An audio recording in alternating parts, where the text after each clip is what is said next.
Hi friends, ఈరోజు 10వ తరగతి సూక్తి శోధ పాఠంలోని అవగాహన ప్రతిస్పందనలోని ఈ కింది గద్యం చదివి ప్రశ్నలకు సమాధానాలు రాయండిలో నేర్చుకుందాం. మన దేశంలో ఏ ఊరిలోనైనా, ఏ గుడిలోనైనా, ఏ ఇంటిలోనైనా ప్రభాత వేళల్లో ఎంఎస్ సుబ్బలక్ష్మి గళం నుంచి వెలువడే విష్ణు సహస్రనామాలు, సుప్రభాత గీతాలు, భజనలు వినబడుతూనే ఉంటాయి.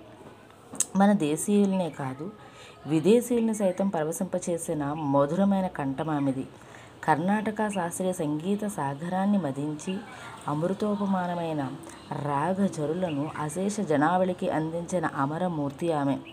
త్యాగయ్య కృతులను, శంకరాచార్యుల శ్లోకాలు, ఆండాళ్ తిరుప్పవై భక్తి గీతాలు, అనేక మంది వాగ్గేయకారుల కీర్తనలు ఆమె గళసీమ నుంచి జాలువారి శ్రవణానందాన్ని కలిగించాయి. సంస్కృతం, తెలుగు, తమిళం, కన్నడం, హిందీ మొదలైన భాషలలో ఆమె గానం చేశారు. దేశ విదేశాలలో ఎన్నో కచేరీలు చేసి తన గంధర్వ గానంతో శ్రోతలను సమ్మోహితులను చేశారు. అమెరికా, ఇంగ్లాండ్, రష్యా, ఫ్రాన్స్ వంటి వివిధ దేశాలలో లెక్కకు మించి కచేరీలు నిర్వహించి కళలకు ఎల్లలు లేవని రుజువు చేశారు.